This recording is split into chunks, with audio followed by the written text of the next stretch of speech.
Hello, this is Johnny Phillips with Junior Achievement, where we prepare students to succeed in the global economy. My name is Desmond Harrell. I currently work as a client success manager of small business at Yext, where we basically do like brand management for companies. We help them to keep their information consistent and up to date around the internet, as well as we just moved into the answers market. So we also help to help businesses basically to put out the best information for their customers and make sure that their customer journey from when they're looking on their website to buying a product is efficient and easygoing. So, Nice. Desmond, thank you for taking the time, to sit and talk to me for, a brief, quick video and share some insights for our students. And to begin, can you explain your job story? I mean, what you do. You just gave us a brief introduction on Yext, but can you describe how you got there and anything you've done in the past? Yeah, definitely. I always like to start my story back in college because that's basically where everything started. I'm a very spontaneous person, so throughout this story, you'll see where that kind of comes into play. But I actually majored in art, focusing in digital arts. I was very big into photography, very big into graphic design, still am, but for me, it was more of a hobby. And I didn't want that to become my everyday job. So my senior year, I started to look into other options and I fell upon teaching. I actually moved from being an art major to teaching science, and I taught science for 4 years. And after teaching science for 4 years, I decided that I wanted to do something that was just going to help me align my future and get me to a place where, to a role that I wanted to do for the rest of my life. And I personally made that decision that teaching wasn't that for me, and I wanted to move into tech, and that's basically where I am now with Yext. It was a very unorthodox journey, meaning that it was not exactly what most people will follow, that type of journey. If most people major in art, they'll go into an art role and to an art career. If they major in business, they'll go into some type of business career. But for me, I jumped around because I have a wide interest in multiple things. And again, I wanted to align my career with what I wanted to do in the future. And that's what led me to Yext. It's I've learned throughout that process that it's not about necessarily having a certain degree, or it's not about, having this certain experience. It's all about how you market yourself and how you speak about the skills that you've gained from being a teacher and from being an art major and from doing this activity at school or whatever it is that you're hoping to do. And also just surrounding yourself in the things that you hope to do moving forward. When I was looking into going into tech, my social media reflected that. My LinkedIn reflected that. The conversations I had with people reflected that. It's all about how you market yourself as a person as you move forward. And now education is definitely important. So if you feel like you want to do art for the rest of your life, yes, feel free to jump into that as your degree or your career path or whatever it may be. But there's also that opportunity for those people who may want to switch careers to do that. So you're never stuck in a career. It's again, if you can market yourself and market the skills that you picked up, you can basically do anything and be, anything you want. I know it's pretty cliche, but it's definitely true. And it's all just about how you speak about those experiences that you have. Thank you for sharing that. You mentioned a really important point that I don't think a lot of people think about in the very beginning when you started your, giving your insight in terms of the hobby versus a job, right? You have a passion, and wanting to keep your passion a hobby, something that you can, keep yourself versus what you're going to do for a living. And I kind of want to build on that idea a little bit. So if we can go through your education path, I know you said you started as an art major, but what brought you to that, studying art in college? But what was the switch that made you realize that it wasn't something you wanted to do for a living and you wanted to keep it as a hobby? I grew up around art. whether it was, and not a lot of people think about it, but cooking, it was a big art for me. Yeah. I saw it as an art. I didn't see it as just cooking for me to eat dinner or for me to eat breakfast. Mm, I saw it as an art. And what I mean by that is that when I was putting things together, like I was looking at colors, I was looking at shapes and things like that, and it was just how my brain works, you know. And I always like to say I never cook, I experiment. I just kind of throw things mm, together. And so I've been around that, as well as my brothers were a few of my brothers were artists as well. They would draw things, whether it was family pictures of family, or go outside and draw pictures of different scenes and things like that. So I was always surrounded by creative and artistic people, and I thought that was what I wanted to do for the rest of my life, was just be able to draw and express myself creatively. It was also an outlet for me as well. Some people listen to music, some people go on walks. For me, it was art. mm. So as I was approaching high school and approaching college, my mind was set on, I want to do this for the rest of my life. And then I went to Yeah. school. I went to college, and a lot of what they prepare you for is for people to critique you. And for me, Mm, I didn't like that portion of art. I didn't want people critiquing my work. If I just threw it out there and people were critiquing it, out in public with other people, that's fine because I'm not there. But throughout college, it was all about prepping you for that critique, having you to speak about your work and having you to respond to people critiquing you on your work. And for me, that wasn't what my art was about. I didn't want, when I was cooking, when I was younger, I didn't want people to tell me, oh, like, you need to do this better, or you need to do this better. It was all about me experimenting. I yeah. understood when something wasn't right. Same with my art. I understood when I felt like I might have done something that I didn't necessarily want to do, but I always saw it as artistic expression rather than this is wrong. So Mm, for me, like I didn't like that critique portion of my art specifically, and I had to come to the conclusion that art is a hobby for me. It's not a okay.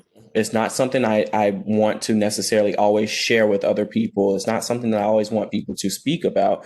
Um, my art was more for another person to make their own interpretations of, Okay. and take it in the way that they wanted to take it in. And I think since then, I always had low confidence in creating art for other people or sharing my art with other people. And I wanted to get out of that space and find that love that I had for art again through a hobby rather than a job. And I think that was one of the first big decisions in my life, and it took me till senior year. Yeah. I found it out before I jumped into a career in art, but it took me to senior year, and from there, it was a little stressful because I spent my entire my entire college time as an art major, and I stressed that senior year because I didn't know what I was going to do moving after that. And Okay. luckily, I was able to market myself to become a science teacher. How? Mm. It took a lot, but I did it. and Yeah. and Pretty convincing. yeah, so again, it's all about how you market yourself, how you talk about the skills that you've gained, and some of those skills, I'm sure people would want to know, like how I did that, and it was mostly talking about, like, yeah, like I did art, yeah, that was cool, like I majored in art, but what did I learn as I was going through that? And I learned to take a lot of feedback. I learned to not only just take Mm, feedback, but I also learned how to take that feedback and apply it to my next project or my next piece of art or my next activity, whatever it was. I spoke a lot about how I was able to think critically and outside the box and apply that knowledge to my next project or share that knowledge to the next person. Even though I didn't like that people were critiquing me, I still had to do it. I did it for 4 years. yeah. I still had to figure out how to perfect it and how to shape it in a way or take it in a way that didn't make me feel like my art was horrible, and I know it was just a part of the job Mm, that people have to critique you, but I found a way to take those experiences and make them something positive for me. And up until this point, that's basically been my story when it comes to finding a new career or moving to a new role within my company or a new role in a whole new company. Yeah. It's all about how you speak about your experiences, and that's kind of what I focus on. I don't focus on what role I had. I focus on what I was doing within that role and how to apply that to the next one. So. No, thank you for sharing that, and that's some really powerful reflection on different experiences in different fields, right? And you touch on two things, right? So the transferable skills of being able to take constructive criticism, but also critical thinking, and you're understanding that these are things that are going to be consistent in your career, regardless if you're doing art, if you're doing technology, which leads me to think you mentioned earlier that you being able to market yourself on social media was a benefit for you to get into technology. Do you see a correlation between your artistic ability and your ability to conceptualize and work within the tech field? Being that tech is a growing industry, and a lot of students now are forced to think about technology. Can you talk on the connection of art and technology a little bit? Yeah, definitely. And I think when you first think about that, when you first ask that question, people may think, oh, like, how is he doing art and technology? And it's not necessarily about the art itself. It's about what I learned, like you said, what I learned through like the skills, the transferable skills that I learned from doing art. And it's all about thinking creatively, thinking outside the box. A lot of what I do now as a client success manager is somewhat like sales, except I'm not going out and trying to find people to sell our product to. It's people that we've already sold it to. And I'm trying to figure out how to get them to buy more of our product in a sense, I'm working with their goals or learning like this other company's goals and figuring out how our product can help them reach their goals. And when it comes to the transferable skills that I learned in art, it's all about thinking critically piece. It's what are their goals? How can we get there? And how can I convince them that they need these things? And again, I learned that convincing piece or that knowledge sharing piece from being an artist. When they were critiquing me on all of my work and telling me this could be this and this could be that, or it could look this way, or what did you think about when you were creating this piece? And being able to take that information and say, hey, like, all right, cool. Like you talked about all of these things. How can I apply this to my next piece? It's the same thing when I'm speaking with my clients. I'm soaking in the information that they're giving me, their goals that they're sharing with me. They're saying they want to do this by this year, or in 6 months they want to be in this place. All right, well, this is how our product can do that. Now I know this about our product. I know that this will help them reach this goal. Now I just need to convey that to them. I'm taking this information in from them and using it to boost our products and say, hey, like, this is the best way that you're going to reach your goals, because I know that this product does this for us or does this for other companies. Now you can do the same thing, So just being able to soak in that information. I know that that's very broad because I'm not using specific examples, but being able to take in information from other people and spew it back or reshape it so that it looks different or so that it benefits them, using our products that we currently have, is probably the best way that I can kind of explain that connection. It's definitely not a very upfront connection. Like, I'm not saying I share my art with my clients, but taking those skills that I learned from art, that critical thinking piece, and applying it to how I can sell or upsell our products to our clients. So Yeah. So the art of sales, right, and the art of persuasion, or even the art of storytelling, right, being able to tell somebody a story based off of the information that you received and how you think they should proceed with that information. That's really, really powerful, and thank you for sharing that, right? And to end off, you mentioned a lot about being able to sell yourself and market yourself and put yourself in certain situations so that you can get to certain places. But what advice would you give your younger self? If you can go back and tell your younger self, maybe, one or two pieces of advice, what would you say? Oh, wow. I have a lot of advice for my younger self. I think most important thing is to take risk. I feel like I've taken risk in this, in my unorthodox path, but I also feel like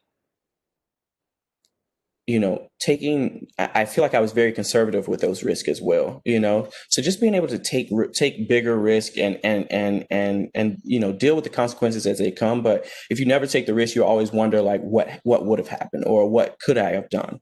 And I think I've lived such a very spontaneous life because I would take some of those risks, but I was still very conservative about, before, though that was the effect of me being conservative about other decisions in my life, so I ended up having to be spontaneous, and it just became like who I was over time.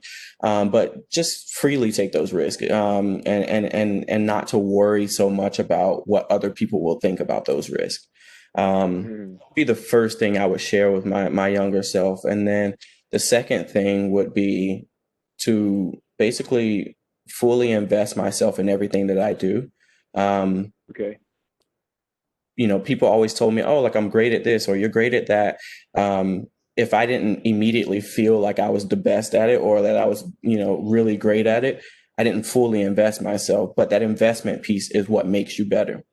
And it Okay. makes you great. And I've learned that over time, and wish that I would have started a lot of these things earlier, because where I am now is where I wanted to be a long time ago. Yeah. But I didn't fully invest in the things that I was putting my hands into. Mm. So fully invest and take risks would be the biggest things. Now, those are, some great pieces of advice. As it's easy to lose motivation in this day and age, and it's easy to not see your path. And it's like, oh, if I don't have a path, I'm not going to do anything, right? But if you approach everything consistently the same way, as you mentioned, you'll get to where you want to go. So, it's really powerful. And I know there's a lot of young people out there that can use that insight and learn from everything you just shared. So, Desmond, I want to take the time to thank you again. They say your time is the most valuable thing you can give. And from Junior Achievement, we really do appreciate you taking this time out and sharing some insight with us to share with our young people. So thank you, and look forward to being in communication with you in the future. Thank you for having me. I appreciate it. No problem.